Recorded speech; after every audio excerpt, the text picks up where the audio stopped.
Good morning class. आज फिर हम आपके पास वापस आ चुके हैं एक न्यू क्लास के साथ, जिसमें आज हम क्लास 9 का चैप्टर 2 पढ़ने वाले हैं। मिक्सचर एंड कंपाउंड्स के बारे में आज हम लोग पढ़ेंगे। चैप्टर 2 में क्या क्या पॉइंट्स है मैंने आपको बता दिया है। अब उसमें आगे पढ़ने वाले हैं मिक्सचर एंड कंपाउंड। इस चैप्टर को आप 100% कंसंट्रेट होकर देखोगे, है ना, क्योंकि ये चैप्टर बेटा आपके लिए बहुत इंपॉर्टेंट है, क्योंकि इसमें कंफ्यूजन बहुत ज्यादा क्रिएट होता है स्टूडेंट्स को। ठीक है, कि इसीलिए आपको कह रहा हूँ ध्यान से देखो, ध्यान से समझने की कोशिश करो, और जो भी प्रॉब्लम हो आपको, मैं आपको हमेशा कहता जो भी प्रॉब्लम हो आप कमेंट करो, मैं आपका उसको प्रॉब्लम को सॉर्ट आउट करूंगा। चलिए देखते हैं। मिक्सचर मतलब होता है मिश्रण, कंपाउंड का मतलब होता है यौगिक। ठीक है, मिक्सचर मतलब मिश्रण और कंपाउंड का मतलब यौगिक। मिश्रण क्या होता है, यौगिक क्या होता है, पहले इसकी थोड़ी सी मैं हाईलाइट बता देता हूँ। मिक्सचर का मतलब होता है बेटा जब कोई एक से ज्यादा अलग अलग सब्सटेंस मिलाया जाता है, एक से ज्यादा अलग अलग सब्सटेंस अगर किसी चीज में मिलाया जाता है और उसका कोई प्रोपोर्शन फिक्स नहीं रहता है कि वो कितना कितना मिलाना है। मतलब अगर मिट्टी में देख लो तो मिट्टी में क्या बहुत सारा कुछ मिक्स रहता है, तो क्या उसका कोई प्रोपोर्शन फिक्स है कि कितना परसेंट क्या है, कौन सा मटेरियल पत्थर कितना है, उसमें क्या बोलते हैं अलग अलग कीड़े मकोड़े घास पास कितना, कोई क्लियर नहीं है। तो वो क्या हो गया, उसका कोई प्रोपोर्शन अनुपात फिक्स नहीं होता है। मिश्रण का कोई रेशियो फिक्स नहीं होता है, वो क्या कहलाता है, मिश्रण कहलाता है ना। कंपाउंड किसको कहते हैं, कंपाउंड बेटा उसे कहा जाता है जिसका अनुपात फिक्स होता है। मतलब अगर उस अनुपात से अगर कुछ अलग हो जाएगा तो उसका सारा रिएक्शन फॉर्मूला ही चेंज हो जाएगा। जैसे हम लोग यहां मान लेते हैं, अगर CO2 ले लेते हैं, CO2, ठीक है, कार्बन डाइऑक्साइड ले लिया। जब बेटा ये कार्बन डाइऑक्साइड जो बनेगा ना, कार्बन डाइऑक्साइड जो बनेगा, हमेशा कार्बन हमारा 1 रहेगा और ऑक्सीजन हमारा 2 रहेगा, तभी CO2 बनेगा। जैसे H2O ले लेते हैं हम लोग, अगर पानी बनाना है तो हाइड्रोजन 2 और ऑक्सीजन 1, तभी पानी बनेगा। और इसका प्रोपोर्शन क्या रहता है, वो फिक्स होता है, जिससे आप बदल नहीं सकते हैं, है ना। इसका प्रोपोर्शन फिक्स रहता है, अगर उसका वैल्यू बदल जाएगा, हाइड्रोजन 2 की जगह 3 हो जाएगा, तो उसका सारा रिएक्शन बदल के एक नया चीज फॉर्मेशन कर लेगा। वो क्या कहलाता है बेटा, कंपाउंड कहलाता है। इट मींस कंपाउंड जो होते हैं वो क्या होता है, जो एक बार अगर रिएक्ट कर जाता है कंपाउंड, तो दोबारा वो वापस लाने के लिए उसको बहुत सारा इंपॉर्टेंट प्रोसेस करना पड़ता है, जिसके बारे में हम आपको बताएंगे कि कंपाउंड्स में अगर कोई कन्वर्ट हो गया कोई सब्सटेंस, कोई एलिमेंट, तो फिर वो कैसे वापस अपने जगह पर आएगा, उसके बारे में पढ़ेंगे। और मिक्सचर के बारे में पढ़ेंगे कि मिक्सचर में कैसे उसको फिर चेंज करके दोबारा आपस अपने जगह पे ला सकते हैं। चलो एक एक पॉइंट्स को देखेंगे हम, 4 पॉइंट है दोनों के, चारों पॉइंट को क्लियर से देखेंगे। आपका मिक्सचर एंड कंपाउंड पूरी तरीके से पानी के जैसे क्लियर कर देंगे। चलिए देखते हैं। मिक्सचर, मिश्रण का मतलब क्या होता है, elements or compounds just mix together to form a mixture and no new compound is formed। Mixture का मतलब क्या होता है, जैसे कुछ आप मिक्स करते हो दो अलग अलग पदार्थ को, ठीक है, दो अलग अलग एलिमेंट्स और कंपाउंड्स को जैसे अगर आप मिक्स कर देते हो तो एक नया चीज बन गया, एक नया एलिमेंट, एक नया मिक्सचर तैयार हो गया। लेकिन वो क्या होता है, क्या बोला गया, just mix together to form a mixture. तो जब उसको मिलाओगे तो क्या बनेगा, मिक्सचर बनेगा। क्या बनेगा, मिक्सचर बनेगा। इसको मिश्रण कहते हैं, जिसका कोई फिक्स वैल्यू नहीं होता। जैसे हम लोग चनाचूर खाते हो ना, उसको भी मिक्सचर कहते हैं कि नहीं, कि मिक्सचर खाना है, तो वही क्या हो गया, मिक्सचर। मिक्सचर में कोई फिक्स रहता है कि उसमें दाल कितना है, मसाला कितना है, नमक, वो एक रेशियो के हिसाब से हम उसको डाल देते हैं। कोई फिक्स रेशियो उसका नहीं होता है कि उसमें उतना ही दाल पड़ेगा, उतना ही उसमें पापड़ पड़ेगा, जो भी कुछ रहे, है ना। तो मिक्सचर का क्या होता है, कोई रेशियो उसका फिक्स नहीं होता है। Just mix together to form a mixture and no new compound is form. अगर उसको मिला भी देते हो तो मिक्सचर बनेगा, लेकिन एक नया कंपाउंड मिलके तैयार नहीं होने वाला है। बस दिखेगा कि आपको उसके अलग अलग पार्ट्स आपको देखने को मिलेगा कि दाल डाले हो तो दाल है, नमक डाले हो तो नमक है, मसाले डाले हो तो मसाला आपको दिखेगा। ये नहीं कि चेंज होके कुछ एक नया फॉर्मेशन कर लेगा, वो आपको मिक्सचर में नहीं होता है। मिक्सचर में मतलब क्या बोला गया, mixture and no new compound is form. याद रखना, कोई नया कंपाउंड फॉर्म नहीं करता। कंपाउंड का मतलब क्या होता है, जैसे ये H2O, तो ये कंपाउंड हो गया ना, ये फिक्स कंपाउंड हो गया कि हाइड्रोजन 2 ऑक्सीजन 1, तभी क्या बनेगा, पानी बनेगा। समझे ना, कि जब तक हाइड्रोजन 2 को नहीं लेंगे और ऑक्सीजन 1 को नहीं लेंगे तो पानी नहीं बनेगा। अगर गलती से हाइड्रोजन 3 ले लोगे ना तो क्या हो जाएगा, सारा रिएक्शन इधर का उधर हो जाएगा। जैसे देखो मैं बता देता हूं एग्जांपल आपको।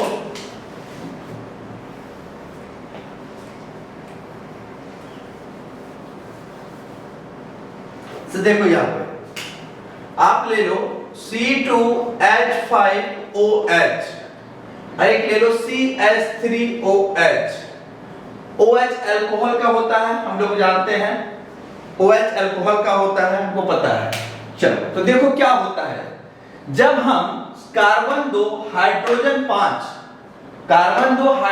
5 लेते हैं तो इसे कहा जाता है बेटा इथाइल अल्कोहल। क्या कहते हैं, याद रखना, कार्बन 2 हाइड्रोजन 5, OH तो अल्कोहल का हो गया, कार्बन 2 हाइड्रोजन 5 तो क्या बनेगा, इथाइल अल्कोहल बनेगा। और जब कार्बन 1 हाइड्रोजन 3 क्या बन जाएगा, ये मिथाइल अल्कोहल। तो देखो सबसे बड़ा बात एग्जांपल देख सकते हैं हम लोग, जैसे ये कार्बन 2 हाइड्रोजन 5, तो ये क्या हो जाएगा, एक नया चीज फॉर्मेशन कर गया। अब देखो आप लोग सुनते होंगे कभी लोगों को कि कच्ची शराब पीने से लोगों की मौत हो गई, सुने हो ना, कच्ची शराब पीने से लोगों की मौत हो गई। जानते हो क्या पी के मर जाते हैं, पियक्कड़ सब। ये वाला देखो CH3OH पी लेते हैं, मिथाइल अल्कोहल सीधा ऊपर निकल जाते हैं, है ना। मिथाइल अल्कोहल जहां पिएंगे सारा रिएक्शन इधर का उधर जाने का किधर, उधर का इधर हो जाएगा और सीधा ऊपर की ओर निकल जाएगा। तो यही वाला पी लेते हैं मिथाइल अल्कोहल। लेकिन C2H5OH पिएंगे तो उसको कोई दिक्कत नहीं होने वाला है, इथाइल अल्कोहल से कोई प्रॉब्लम नहीं होगा। चलिए देख लेते हैं। तो मिक्सचर हो गया clear, mixture and no new compound is form. अब आते हैं कंपाउंड में, elements react to form new compound. मतलब क्या बोला गया, दो अलग अलग एलिमेंट, शुद्ध पदार्थ तत्व, जब दो अलग अलग शुद्ध तत्व मिलके एक नया फॉर्मेशन करेंगे, तो जैसे यहां पर आपको हमने बता दिया था बेटा H2O, कोई भी H2O ले लो, कुछ भी ले लो, जब दो अलग अलग पदार्थ मिलेंगे, H2O ले लो या CO2 ले लो, तो ये क्या हो जाएंगे, ये दैट इज कॉल्ड कंपाउंड। क्या कहलाते हैं ये कहलाते हैं कंपाउंड कहलाते हैं। मतलब बेटा दो अलग अलग एलिमेंट्स ले लिया हमने, एक ऑक्सीजन ले लिया, एक हाइड्रोजन ले लिया, लेकिन जब उसको रिएक्ट कर देते हैं तो एक नया प्रोडक्ट बनके तैयार हो जाता है। अच्छा एक बात बताओ, जैसे मिक्सचर में आपको एग्जांपल दिए थे कि जैसे आप मिक्सचर खाते हो तो मिक्सचर में क्या होता है, आपको दाल दिखता है, गठिया दिखता है, पापड़ दिखता है, ये सब दिखता है। लेकिन हाइड्रोजन में क्या, H2O में क्या आपको हाइड्रोजन और ऑक्सीजन अलग अलग दिखता है? कभी देखे हो कि सर ये वाला ऑक्सीजन है, ये वाला हाइड्रोजन अलग कर लेते हो? नहीं ना होता है। वही वाला बेटा होता है कंपाउंड। कंपाउंड में क्या होता है, एकदम दोनों मिलके एक नया चीज बना देगा जो आपको पिछला वाला से कोई मतलब नहीं होता है। वो क्या कहलाता है, कंपाउंड कहलाता है, जिसको हम लोग यौगिक भी कहते हैं। और इसका जो प्रोपोर्शन जो होता है, अनुपात जो होता है, फिक्स होता है। इसमें अगर आगे पीछे कर दोगे तो एक नया तत्व नया पदार्थ बनके तैयार हो जाएगा। ठीक है, तो ये क्या हो गया, कंपाउंड में क्या होता है, जिसमें क्या बता दिया, जिसे आप अगर हाइड्रोजन ले लो, ऑक्सीजन ले लो तो पानी बना सकते हो। तो आप कभी भी पानी में हाइड्रोजन ऑक्सीजन को इजीली अलग नहीं कर सकते हो, उसकी प्रोसेस मैं आगे बताऊंगा। चलो, elements react to form new compound. मतलब एलिमेंट्स क्या करेगा बेटा, रिएक्ट करके क्या बनाएगा, एक नया कंपाउंड फॉर्म करेगा। तो ये दोनों समझ गए कि एलिमेंट मिक्सचर में क्या होता है, एलिमेंट्स हो या कंपाउंड जब मिक्स होते हैं एक दूसरे से तो एक नया मिक्सचर बनाते हैं, लेकिन एक नया कंपाउंड फॉर्म नहीं करते हैं। याद रखेंगे, ठीक है ना, एक नया कंपाउंड, एक नए यौगिक का निर्माण नहीं करते हैं। लेकिन इसमें क्या होता है, कि जब एलिमेंट, दो अलग अलग एलिमेंट मिल जाते हैं, शुद्ध पदार्थ जब मिलके एक रिएक्ट करके एक नया यौगिक का निर्माण, मतलब कंपाउंड का निर्माण कर सकते हैं। तो ये दोनों क्लियर हो गया। अब अगला पॉइंट देखो, a mixture has a variable composition. Mixture में क्या होता है? वेरिएबल कंपोजिशन होता है। मतलब क्या होता है? ये इसका फिक्स वैल्यू नहीं होता है। कंपोजिशन जो होता है इसका चेंज हो सकता है, एक फिक्स नहीं होता है ना। क्या बोला गया? मिक्सचर, चनाचूर खाते हो, कभी नमक ज्यादा कभी मसाला कम भी हो जाता है, लेकिन कोई दिक्कत नहीं, चलो चनाचूर है। लेकिन the composition of each new substance is always fixed. लेकिन कंपाउंड में क्या होता है? जितने भी न्यू कंपाउंड होंगे वो क्या होगा? ऑलवेज फिक्स्ड रहेगा। मतलब जितना आप हाइड्रोजन डालोगे, जितना ऑक्सीजन डालोगे, उतने ही रहेगा। ये नहीं कि वो जाके वो मिक्स होके दो अलग अलग नया अलग अलग वैल्यू हो जाएगा, है ना। तो क्या बोला? Mixture is a variable composition, मतलब इसका कंपोजिशन वेरी कर सकता है, एक नहीं हमेशा रहेगा, जगह जगह पर वो चेंज हो सकता है। लेकिन कंपाउंड में क्या होता है? अगर पानी, आप यहाँ का पानी ले लो और लंदन का भी पानी ले लोगे, तो क्या वहां हाइड्रोजन में 3 गो हाइड्रोजन लग जाएगा? कभी हो सकता है कि यहाँ का पानी में 2 हाइड्रोजन 1 ऑक्सीजन है, अमेरिका गए वहां 3 हाइड्रोजन और 4 ऑक्सीजन वाला पानी पी रहे हैं, ऐसा होता है? नहीं ना होगा। तो क्या बोला गया? जो इसका जो कंपोजिशन जो रहेगा वो फिक्स रहेगा, इसमें कोई वेरी नहीं करेगा। मतलब कंपाउंड जो होता है वो हमेशा फिक्स रहता है, उसमें कोई परिवर्तन होने का चांस ना के बराबर रहता है। A mixture show the properties of the constituent substance। क्या बोला गया? मिश्रण उसमें उपस्थित घटकों के गुणधर्म को दर्शाता है। मिक्सचर शो करता properties of the constituent substance. जैसे आप मिक्सचर ले लो, सबसे बेटर एग्जांपल, उसमें नमक डालते हो तो नमकीन लगता है, मसाले डालते हो तो मसालेदार लगता है। तो मिक्सचर में क्या होता है? जो जो पदार्थ उसमें मिक्स करोगे हम लोग, वो क्या करेगा? वो अपना उसको स्वाद, उसमें गुणधर्म, मतलब उसका नेचर को दिखाएगा। मिर्ची अगर डालोगे तो तीता लगेगा, नमक डालोगे तो नमकीन लगेगा, चीनी डालोगे तो मीठा लगेगा। तो वो अपने प्रॉपर्टीज को शो करेगा, किसमें? मिक्सचर में। लेकिन कंपाउंड में पूरे उल्टा ही हो जाता है, चीनी नमक का कोई लफड़ा नहीं। जैसे क्या बोला? The new substance has totally different property. मतलब बेटा अगर दूध से दही बना देते हैं, जहां दूध में विटामिन सी नहीं पाया जाता है, दही बनने के बाद इसमें विटामिन सी खट्टा आ जाता है, खट्टा हो जाता है ना। तो सीधा एक नया सब्सटेंस बन गया ना, रिएक्ट करके क्या हुआ? एक नया, पूरा नया से नया सब्सटेंस आपका बन गया। तो मैंने कंपाउंड में क्या हुआ? The new substance has totally different property.